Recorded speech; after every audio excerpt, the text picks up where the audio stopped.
अभी की खबर ये है कि यूरोपियन यूनियन पर भारत की कड़ी कार्रवाई का ऐसा असर हुआ है कि पूरा यूरोप तेल के लिए तरस गया है। भारत के सामने यूरोपियन यूनियन के 19 देश घुटने टेकने और मिन्नतें करने पर मजबूर हो गए हैं। उन्होंने भारत से माफी मांगी है और अब लगातार भारत के पक्ष में बातें करना शुरू कर दिया है। भारत ने दुनिया को एक ऐसा आईना दिखाया है जिसका इंतजार शायद यूरोपियन यूनियन को अब तक बेसब्री से नहीं रहा होगा।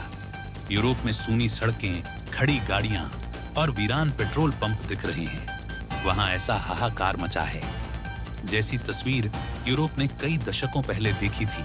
ये कोई युद्ध नहीं है, बल्कि भारत से भिड़ने का यूरोप को एक बड़ा सबक मिला है। ये उसी का नतीजा है जिसे अब पूरा यूरोप भुगतने को मजबूर है। भारत ने एक के बाद एक ऐसे कड़े कदम उठाए हैं जिससे पूरा यूरोप यूनियन तिलमिला गया है और भारत की तरफ से उठाए गए कदम अभी भी रुकने का नाम नहीं ले रहे हैं। भारत ने साफ कह दिया है कि यह तो अभी शुरुआत है। इसका खामियाजा यूरोपियन यूनियन के लिए और भी ज्यादा भयावह होने वाला है, क्योंकि भारत ने एक के बाद एक 3 बड़े एक्शन भी लिए हैं। इन एक्शन की वजह से महज 48 घंटों के भीतर यूरोप की चकाचौंध थमसी गई है। लंदन से लेकर पेरिस तक, बर्लिन से लेकर एम्स्टर्डम तक सड़कों की हर गली में गाड़ियों की कतारें जरूर हैं, पर उन गाड़ियों में न तो पेट्रोल है और न ही डीजल। इस वजह से वहां भीषण जाम जैसी स्थिति बन चुकी है। जिस देश को अब तक यूरोपियन यूनियन कमजोर और उसके इशारों पर दब जाने वाला देश समझ रहा था, उस देश ने अब उसे अपनी ताकत दिखा दी है। अब यूरोपियन यूनियन को साफ पता चल गया है कि भारत पूरे विश्व में वैश्विक तेल आपूर्ति श्रृंखला को नियंत्रित करता है, चाहे वह तेल को खुद परिष्कृत करके हो या उसे दुनिया के अलग-अलग कोनों तक पहुंचाने का काम हो। भारत तेल का बादशाह बनने के साथ ही अपनी असली ताकत से एक झटके में यूरोपियन यूनियन का पूरा खेल पलट कर रख दिया है। अब एक दो नहीं, बल्कि यूरोपियन यूनियन के 27 देशों में से 19 देश भारत के सामने घुटने टेकने को मजबूर हो गए हैं। इन 27 में से 19 देशों में अंदर ही फूट पड़नी शुरू हो चुकी है।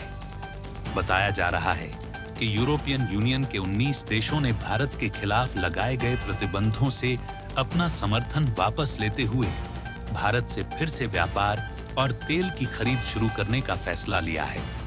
साथ ही यूरोपियन यूनियन की 20वीं सभा के बीच भारत पर लगाए प्रतिबंध के दस्तावेज, उन कागजों को भी फाड़ दिया गया जो भारत पर प्रतिबंध लगा रहे थे।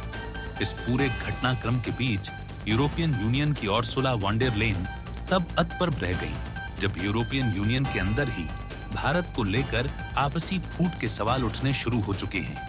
कई देश ये मान रहे हैं कि उन्हें भारत के साथ किसी भी तरीके से अब व्यापार शुरू करना होगा, तो वही कई देश अभी भी इसी जिद पर अड़े हुए हैं। लेकिन भारत ने आगे जो कदम उठाया है, उसे सुनने के बाद अब यूरोपियन यूनियन के होश उड़ चुके हैं। दरअसल भारत ने अब एक के बाद एक प्रगतिशील कदम उठाते हुए अपने प्रतिबंधों को और भी आगे बढ़ा दिया है। इस प्रगतिशील कदम का मतलब ये है कि भारत ने साफ किया है कि यूरोपियन यूनियन जितनी देर करता जाएगा, भारत की तरफ से यूरोपियन यूनियन पर तेल बेचने को लेकर लगाया सही है। प्रतिबंध और बढ़ते जाएंगे। साथ ही यूरोपियन यूनियन के अंदर दरअसल पूरा मामला क्या चल रहा है और भारत ने कैसे सिर्फ 4 दिनों के अंदर यूरोप में ब्लैकआउट जैसी स्थिति पैदा कर दी है, जिसे दुनिया की महाशक्ति अमेरिका भी नियंत्रित नहीं कर पा रहा है। अगर हम विश्व मानचित्र में देखें तो यूरोपियन यूनियन की वास्तविक भौगोलिक स्थिति ऐसी जगह पर है जहां से वह अमेरिका से भी सीधे तेल आयात कर सकता है और रूस से भी सीधे आयात कर सकता है। लेकिन उसके लिए भारत का रास्ता सबसे आसान पड़ता है। और भारत ने अब क्या किया है? दरअसल यूरोपियन यूनियन को तेल निर्यात करने वाले देशों में भारत अकेले 45% से ज्यादा की हिस्सेदारी रखता है। और इसके बावजूद भारत के बाद लगभग 8 देश ऐसे हैं जो 10, 15 और 20% तक की हिस्सेदारी यूरोपियन यूनियन को तेल आपूर्ति करने वाले देशों में शामिल है। यानी कि अगर मोटे तौर पर बात की जाए तो यूरोपियन यूनियन को तेल आपूर्ति करने वाले देशों में से 2 गुना से भी ज्यादा मात्रा भारत अकेले आपूर्ति कर रहा है। ऐसी स्थिति में भारत के जिन छायादार जहाजों पर यूरोपियन यूनियन ने प्रतिबंध लगाया है, कई देशों को तेल की आपूर्ति निर्धारित करते हैं और इन्हीं भारत के जो छायादार जलपोत हैं, उन पर प्रतिबंध लगाने के बाद भारत ने किपा, जॉर्जियो, मैर, ले ययो पीन्योनी जने ऑफिस के लदरुड पीड्र मर्को लिया है। अनल ये है कि वहां लिए है। ऐसा करने हो में अंधाव की हार करने का गया है। भारत ने यूरोपियन यूनियन को जाने वाले अपने प्रसंस्कृत कच्चे तेल की जगह पर प्रसंस्कृत तेल यानी कि अपना ईंधन तेल के 40% हिस्से को मोड़ दिया है। भारत ने महज 60% की आपूर्ति अभी भी जारी रखी है। लेकिन अब बात में यही ट्विस्ट आता है कि भारत ने 40% तेल तो अफ्रीकी देशों को भेजा, लेकिन 60% अभी भी भारत यूरोपियन यूनियन को ही मुहैया करा रहा है। इसके बावजूद यूरोपियन यूनियन में संकट जैसी स्थिति क्यों बन चुकी है? दरअसल यूरोपियन यूनियन में हाल यही है कि यूरोपियन यूनियन में 27 देश मौजूद नहीं हैं, लेकिन इन देशों के पास तेल यानी कि कच्चा तेल या फिर प्रसंस्कृत परिष्कृत तेल का कोई ऐसा स्रोत नहीं है जिसे वे अत्यधिक भंडारित करके लंबे समय तक चला सके। ऐसे में वे भारत की तरफ से दैनिक रूप से पहुंच रहे जहाजों पर ही निर्भर रहते हैं और इन सब चीजों पर अगर ध्यान दिया जाए तो सीधे तौर पर भारत ने 40% की कटौती करके तेल संकट जैसी स्थिति खड़ी कर दी है। हालांकि आप खुद सोचिए कि भारत ने अभी सिर्फ 40% तेल ही भेजना कम किया है, तब यूरोप का यह हाल है। लेकिन अगर भारत इसे 80 या फिर 60% कर देता है तो यूरोप में तेल की कीमतें लगभग 8 गुना तक ज्यादा बढ़ने की उम्मीद बताई जा रही है और इसी चीज से वहां की जनता ने अब इस पर विरोध भी शुरू कर दिया है। यूरोपियन यूनियन की बैठक के बीच कुछ फुटेज सामने आए जिनमें भारत को लेकर कई सारे देश समर्थन में खड़े हो चुके हैं। उनका कहना है कि भारत से प्रतिबंध जल्द से जल्द हमें हटा लेना चाहिए, वरना यूरोप की सड़कों पर लोगों का तांडव शुरू हो जाएगा। हालांकि इसको लेकर बता दें कि यूरोप में लोगों ने इस पर विरोध भी शुरू कर दिया है। यूरोप की जनता सड़कों पर उतर आई है। कहा जा रहा है कि कई देशों की संसदों पर संकट और आपातकालीन चर्चा भी चल रही है कि या तो भारत से तेल मंगाओ या फिर कुर्सी छोड़ो। ऐसा विपक्ष सवाल उठाने और दागने उन्हीं पर शुरू कर चुके हैं। यानी कि भारत से पंगा लेने के चक्कर में इन सभी देशों को अपने विरोधियों से खतरा बढ़ चुका है।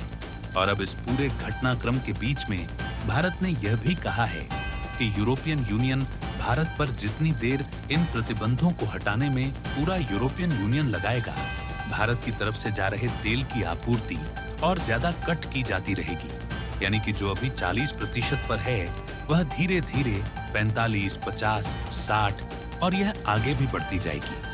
अब तक यूरोपियन यूनियन को यह लग रहा था कि अगर वह भारत के ऊपर प्रतिबंध लगाएंगे तो भारत जिस कीमत में उन्हें तेल दे रहा है उससे भी सस्ती कीमत में भारत उन्हें तेल की आपूर्ति करेगा।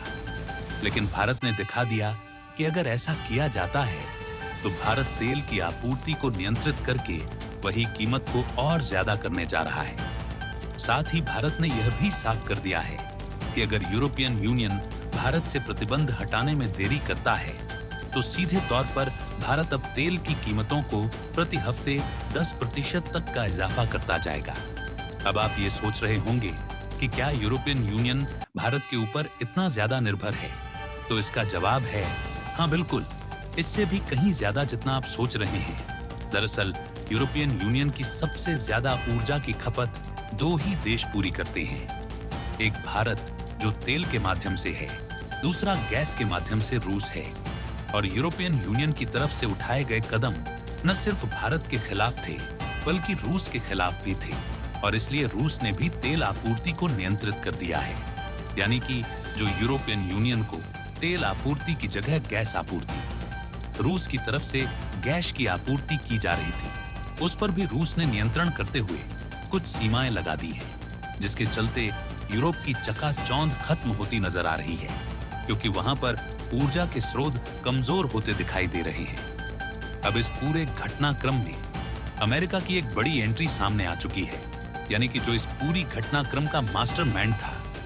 दरअसल अब तक वह पर्दे के पीछे से बैठकर कठपुतली की तरह यूरोप को नचा रहा था और वह यह भी सोच रहा था कि वह भारत को भी उसी कठपुतली की तरह नचाएगा और भारत को अपने इशारे पर चलाएगा। लेकिन अब यह पूरी चाल जब उल्टी पड़ चुकी है तो यूरोपियन यूनियन का एक बड़ा अहम विभाग संयुक्त राज्य अमेरिका के पास पहुंच चुका है, यानी कि अमेरिका के पास पहुंच चुका है। और अब अमेरिका की तरफ से सीधे खुला बयान भी सामने आया है। शब्द बहुत कठोर हैं, जरा सुनिएगा ये शब्द। अमेरिकी राष्ट्रपति डोनाल्ड ट्रंप के एक सांसद की तरफ से बोला गया है, हम आपको बर्बाद कर देंगे। भारत ये शब्द किसी और के नहीं बल्कि एक सांसद के हैं जो बिल्कुल विश्वास करने लायक नहीं है। लेकिन अमेरिकी राष्ट्रपति डोनाल्ड ट्रंप के एक सांसद ने इस शब्द का इस्तेमाल भारत के लिए किया है। और ऐसा क्यों किया है यह भी जान लीजिए। उन्होंने कहा है कि भारत अगर रूस के साथ अपने तेल की खरीदारी कम नहीं करता है तो हम भारत पर प्रतिबंध लगाकर भारत को बर्बाद कर देंगे। और यह तब बोला जा रहा है जब भारत ने यूरोपियन यूनियन के सभी फैसलों का विरोध करते हुए उल्टा एक्शन ले लिया है यूरोप पर। अब जब यूरोप फंसा है तो अमेरिका खुलकर उसके समर्थन में भी उतर चुका है।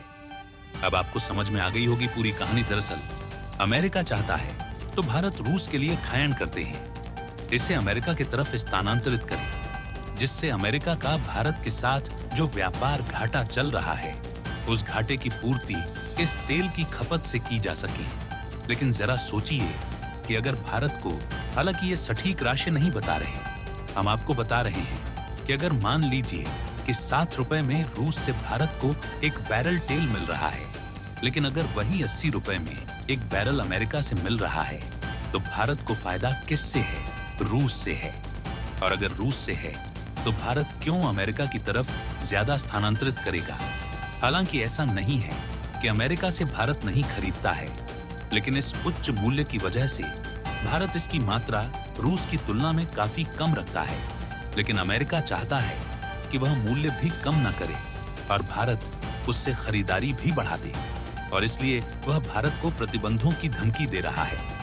कभी खुद देता है तो कभी यूरोपियन यूनियन की तरफ से ये काम करवा रहा है। अब आपको ये पूरी घटनाक्रम समझ आ गई होगी, लेकिन भारत के ये प्रगतिशील कदम जो इस वक्त कार्रवाई के लिए गए हैं दुनिया को चौंका देने वाले हैं। और अब दोस्तों, आपको हमारी यह वीडियो कैसी लगी कमेंट बॉक्स में जरूर बताएं। मिलते हैं अगले वीडियो में, तब तक के लिए जय हिंद, जय भारत।